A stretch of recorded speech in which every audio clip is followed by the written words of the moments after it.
Փաշինյանը ասում է, որ եթե քաղաքացին աղքատ է, դա իր խնդիրն է։ Ով է ասել, որ իր աղքատության պատասխանատու մենք ենք։ Ճիշտ է ասում։ Մեկ բանի համար մեկ եք պատասխանատու աղքատը քարոզը, բայց օրենքները պիտի ճիշտ լինի, որ մենք կարող աշխատենք ապրենք։ Ինքը ճիշտ ասում, մարդը եղեք սա աղքատ, բայց պետությունն է պիտի ճիշտ ուղղակի։ Թոշակները տա, հիվանդանոց տա, տեսնակ ապրում եք, թե չեք ապրում։ Հիմա իմ խելքից ես ոնց կանեմ հիվանդանոց, փող չունեմ։ Այդ պետությունը քանը մեկին տա։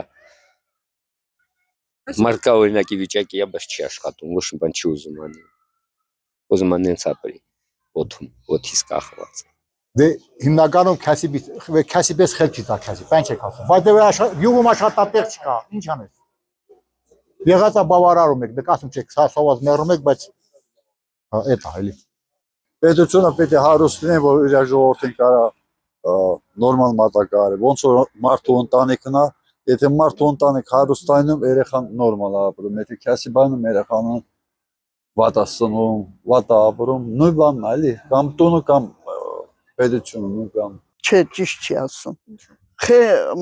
Դե կառավարությունը թող միջոցներ տա, տեղեր, աշխատատեղեր բացի, էս անի, էն անի, որ ժողովուրդը աշխատեն, փող ստանան, որ լավ ապրեն։ Երկու կողմից էլ